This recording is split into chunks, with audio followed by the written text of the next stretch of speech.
Yo, my peoples, what's up? Welcome back to Shelf Stories, the channel that tells tales from games, books, and life. I am your host, Jason. Thank you so much for stopping by for this latest episode of Shelf Help, where I provide tips and tricks on how to become a happier gamer and a better, happier person. Today, I wanted to talk about a topic that came up from Solosaurus host and frequent forum poster Martin Gonzalez. He's been on Shelf Stories before. Go ahead and check out my back catalog, chat with friends, and look at that episode and all the other episodes. Like and subscribe, all that good stuff. But Martin said, "Today I read someone's post. I don't know who needs to hear this, but stop buying games when you have so many to play." That really affected and moved me. So I did the obvious thing. I blocked that person and pre-ordered Dune Imperium. Good one. That is exactly how you should handle that kind of comment, Martin. But it made me think, why does the original poster care so much? Any game collector has experienced it, whether we see it in a post or tell it to ourselves. Your game collection is too big. You should play the games that you have a lot more. You should stop buying so much new stuff. Should. So there's a few reasons for this. I think you'll get annoyed at the idea of wasting money. Perfectly fair thing to get annoyed at, whether it's ourselves or somebody else, where they're doing the conspicuous consumption thing. Fine. Another thing is the kind of maybe a critique of consumerism. That's another one that's perfectly fair, and I may even do a shelf help down the road on consumerism in board gaming. This idea that happiness comes through products, and we aren't happy unless we're kind of buying and acquiring. Perfectly fine thing to be upset about. But I think there's something deeper going on, and my tell for that is just the amount of emotion that gets poured into some of these conversations, or the amount of emotion that maybe people feel. Like, people feel really guilty, or people are really shaming on the internet, and it feels like those emotions of guilt and shame just don't belong in a hobby like ours. So what's going on? It has to be more. I think it has to be more than just a theoretical complaint against consumerism. I think what's going on is that in general, I think we as human beings get very attached to and emotional about our stuff, including our game collections. I see the issue of attachment to stuff all the time in my psychotherapy.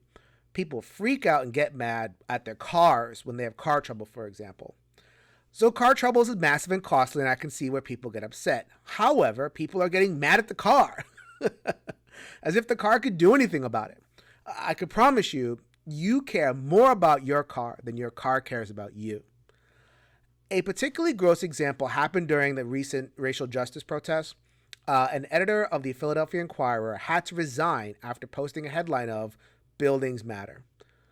So I get what the article was saying. Looting and property destruction are bad. I don't think anybody disagrees with that. However, is that stuff worse than someone losing their life? I don't know about that. So you might be asking, am I going too far? Is that, am I kind of comparing apples and oranges there? I don't think so. I mean, I guess I just look at the way we talk about our games as evidence that, there's an attachment to stuff here, issue here. You hear people saying, well, don't disrespect your games, or don't disrespect, the gaming hobby. Or, we're about to move the game out of our collection and we say, okay, let's give the game a good home. What's going on here? Like, we're talking about things as if it has feelings, as if it cares whether it's at home or not. Do we, and aside from that, do we talk to one another like that, especially in the internet? Are we nicer to our stuff than we are to other people or to ourselves? So I'm just gonna get right to it.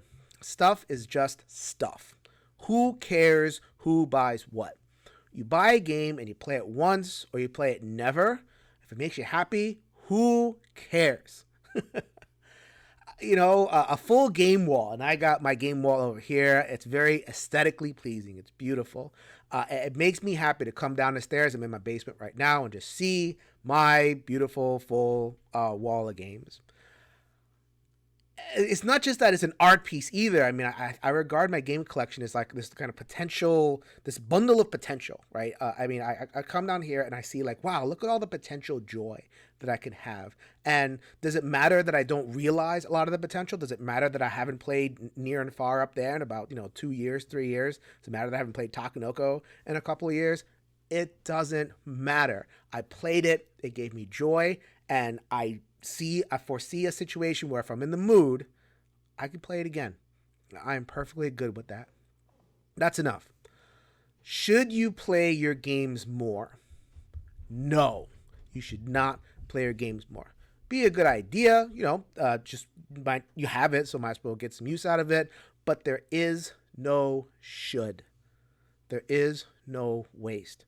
It is just stuff. Do you want to cut up the game board and wear it around your waist and go to the beach? Go for it. In some cases, I actually recommend in my psychotherapy some little bits of creative destruction just to remind us that remind a client that a client is just stuff. Imagine, being like a really rich and wealthy person and being told by your psychotherapist, go ahead and literally light that $100 bill on fire and sit with the distress. See how you feel. Are you okay? You're annoyed. You're frustrated. You get all these emotions. But at the end of the day, you are okay because you are not your stuff. So obviously, this line of reasons I'm presenting can go a little bit too far. I think that games are definitely something to admire. It's not. I think games kind of rise above just like kind of things like a rock and I think that and I do admire. Sometimes I just catch myself. It's like, wow, that's a really amazing time or an amazing product. But admiration is not the same thing as attachment. Admiration brings joy. Admiration brings positivity. Attachment brings shame and recrimination. I am for the former, and I am not for. In fact, I'm against the latter. You buy a game, does it make you happy? I do not have a problem with that. You should not have a problem with that. And anyone around should not have a problem with that at all. So that was my latest shelf story. Thank you so much for tuning in. If you like this video, go ahead and like the video down there. Subscribe to the channel. Comments, as long as you keep it respectful. I may be a little bit intentionally provocative because I just kind of gets my goat whenever I see, a argument on the internet or even an argument in somebody's head with a lot of shame and recrimination. And I just want to go against that. I really do think that we are happier, healthier people when we can take the points of shame in our lives and just really question it and just dispel some of that stuff. And that's the spirit in which I kind of present this. I don't want to advocate, a strong position one way or the other, except to say I'm against shaming. So, comment here or the different places I'm going to share this post out. I really appreciate every single person who tunes in. So please suggest your topics, suggest, different ways that I can go with this. I'm always open. So this is Jason reminding you, if you could change your mind, you could change the world. So until next time, later, everybody.